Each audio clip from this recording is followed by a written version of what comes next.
we're looking at the taxi industry and we're thinking the taxi industry is just ripe for disruption. We've all been in a bar at night, we're drunk, we have to go outside, it's noisy to ring a taxi to try and get a taxi. There's no one available from that taxi company.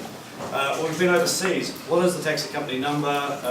Where the hell are we? You know, I mean, I've been in the middle of Paris or not in the middle of Paris trying to work out where I am, how I'm going to get home. So there's big problems with that. There's no real alternatives to anything but like the standard taxi that they send you. So what's our solution? Well, we can make anybody a taxi. One-touch ordering, order confirmation. We're going to add all those sort of features in so that you sit at a bar, you've got your phone in front of you, you press a button, a taxi's on its way. It comes back, it knows where you are, it knows where you're going because you're probably going home or something like that. You can change all these features as you go if you need to. So one-touch ordering sends it out to a pool of potential taxi drivers. They might be real taxi drivers, they might be a guy that's registered with our site and is ready to be a taxi driver. Logs who you are and who the taxi is that's taking you. That means it's a lot safer. You know, if you're out on K Road tonight getting home, who picked you up? You don't know who picked you up. Did you lose your phone? Do you remember what taxi you were in? We've got all that information already logged. As I say, if you're overseas or something like that, it's just much easier than not knowing where you are. So we're going to go to Jordan now, and he's going to give you a demonstration of what we've got. Great, so I'm really excited. This whole weekend we've been working really hard. We've got 2 apps and a great database backend going. And if you just imagine that it's Saturday night, I'm really drunk, it's 2 AM, I need to get home. So I pull up my iPhone app, and as you can see it's got my name there, which I've set when I set it up. And it's already got my home address, which I've set from the contact details, which you can easily change. It knows where I am because it's GPS, it's talking to our servers. And so all I need to do to get home at 2 AM is push a button. So go press pick me up. Taxi! And start searching for nearby taxis in the vicinity. And we'll see if we can find it. Okay, let's come up with a taxi. Some guy wants to take me home. His name's Dave Jones. He's quoted $20 to take me home. But he's only got 1 star. And to be honest, he looks like he's a dog with an ass for a face. So I'm going to reject this. I don't want to get in that cab, so no, thank you. Let's just search for someone else. Here we go, we've got John Smith. It says he's a metered taxi. He's got 4.5 stars. So I can trust this guy. I'm going to take this. There we go. And the taxi looks like it's on its way. Now, because we've got 2 apps, we've also got an app for the taxi, which is constantly talking to our servers. So we know exactly where the taxi is, and we can track it on its way to where I am. And alert you as soon as the taxi is right outside the pub. So there you go. Woohoo! This is a nice little application here to show. We've also got we've done quite a lot of work, and we've got a bit of other things doing, some settings behind it. So let's say you're a lady that's out and you prefer just to get a taxi that's driven by a lady. You can set that up in your settings and stuff like that. So onto our business model. It's going to be a global launch. This is not just a New Zealand-based thing, it's everywhere in the world. We're looking at free downloads for both drivers and for passengers, 2 different applications. Obviously iPhone probably to start with, nice and easy, but Android, Windows 7, even a web app and all that kind of stuff. The driver's going to pay a small fee to actually use our service. They'll probably prepaid credits or something like that. We haven't gone that far into that. Viral marketing, tweet and Facebook updates. And we've still got a little bit of work to do on our marketing plan. That's sort of a big part of where we're going. Why us? Well, we're building a platform, not just an application. We've got some other ideas that this can spring off into, maybe couriers, stuff like that. We've got a dedicated team of developers and business people. Jordan's selected this team. We've got a fantastic team. We've really enjoyed working together. We've got massive experience in business and web and mobile and back-end communication, so we're all really, really good that way. We're also pretty good at getting drunk and ordering taxis, so we've got some sort of first-hand experience. What do we need? We've spent a whole weekend here drinking our own Kool-Aid, and so we need a little bit of validation from some of the experts out there that this is actually a good idea. I mean, it'd be really great to win this competition or whatever, but it'd be nice for some people that know this sort of market to say, yeah, this is something that you guys can go and launch and we should chase it. Funding would be nice, if it was available, to have a discussion in that direction. So that's about it. And a little bit of summary screen, but it's time for us to disrupt the taxi industry. And over to you guys for any questions. Very well done.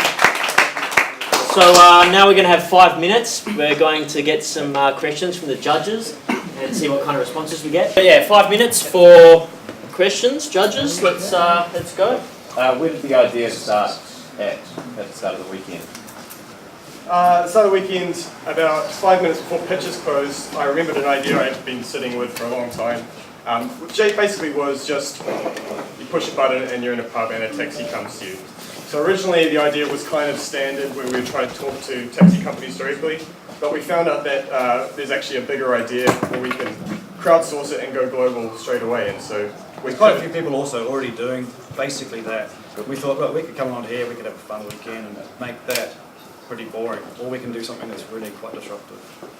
Can you elaborate a little bit more on how you're going to make money? Like how small is a small fee, or how big is that? I mean, in our heads we're thinking like $1 to book a taxi. Yeah. Obviously we might have to look at how we structure that, because $1 in New Zealand is $1 in the US is probably fair, $1 in the UK, or a pound in the UK is probably fair. You charge a US dollar to a guy in India driving a taxi, that might be his daily wage. So we'll have to target that. Also, obviously processing the payment is quite expensive.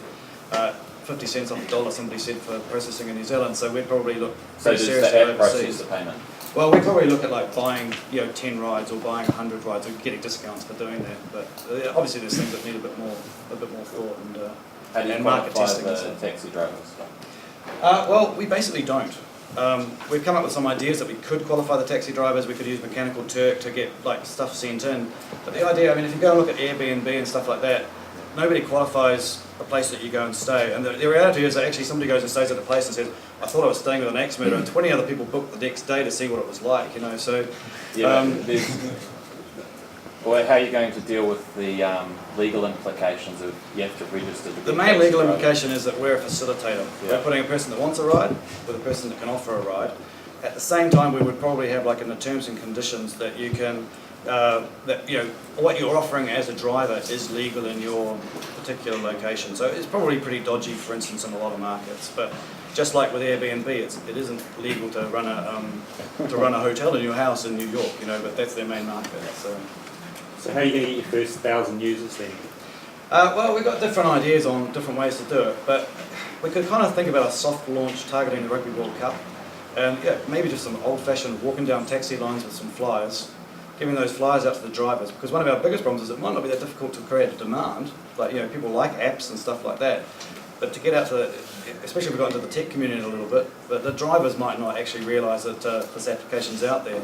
So we don't want to create too much of a demand without any supply, but I think people are going to be looking for ways to differentiate themselves in that period of time. I've just returned from years in the UK. I've been to a couple of World Cups around the globe and stuff like that. And if we can get people coming off planes and into hotels, and there's a flyer there that'll download our app, these guys have mobile phones. They don't really care about paying roaming charges, especially when they're drunk in the middle of the night. So it could be a good soft start. Do taxi drivers have smartphones? Once again, we are going quite global here. I've just come back from the UK. Most of the cabs I've ever caught in my life in the UK are mini cabs in the middle of the night. It's like a completely illegal thing. These guys, sometimes they're driving a car that hasn't seen a warrant of fitness in 20 years. Sometimes they're driving like the latest Mercedes, and they nearly always have the latest phones. Obviously in some markets that's not going to be quite the same. Are you going to rate passengers as well as drivers? Yeah, we're going to rate passengers, because one of the things that I see is that one of the biggest problems I've ever had catching taxis has been in the middle of nowhere, and a taxi doesn't want to come and pick you up. But if this guy looks at it and goes, this guy's a 10 out of 10 and he's been ranked 500 times, he's going to think, I know I can go and pick this person up and they're going to pay me. I'm not going to get there and they've disappeared. Is it iterative? Will you let people bid? I won't do it for $20 or I'll work for 25. We looked at some things like that, and maybe, but the reality is that our first sort of core thing, obviously this can be any time of the day, is at 2 o'clock in the morning, I want a taxi. Your problem is actually finding a taxi at 2 o'clock in the morning, not finding 10 guys to bid on you getting home. There'll be certain peaks during the day where you will. Where that might be quite useful. Yeah, how does that quote works is real time, right? So if I press the button, there's a quote that comes to me. How is it so fast, What does happen? Well, the reality is it might not be quite as fast as that all the time. Depends how many people are sitting waiting for a job at a particular time. But it all works like you can turn your phone off, not off, but you can put it back in the standby, put it in your pocket, and you'll get an alert when a taxi's ready for you to take a guess on and stuff like that. In my experience around the world, the taxi kind of co-ops are pretty strong in terms of their lobbying power. They're pretty vocal. Have you had to think about how?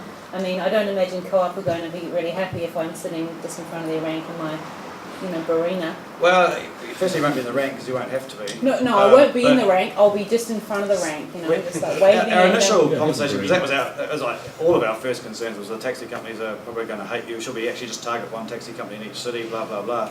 Taxis, it turns out, they're encouraged, like give out their mobile number to anything. They're encouraged to find a job no matter what. So the taxi companies might not want to do. They'll want to do metered jobs, but I don't think that's going to be a major issue. Have you thought about the gap between private individuals doing this, which I suspect you'd run into all sorts of legal shit with, and carpooling?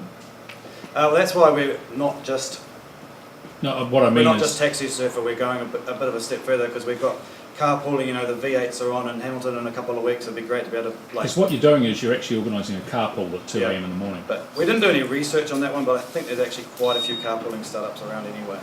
Yeah, but I mean just from the legal perspective, as a way of jumping around. Jumping around it. Yeah. But we won't have too many legal problems because we're facilitators. And we had 2 lawyers here Yeah. yesterday that were like, actually, you look pretty, Oh, the pretty voice clean got to doing us. so isn't it? Yeah.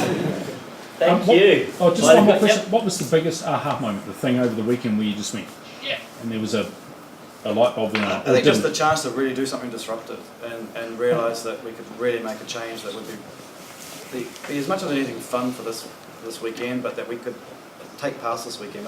None of us expected to be thinking about this tomorrow morning, but now we're all thinking about it. That's pretty cool. That's a good answer. Cool. Thank you, guys.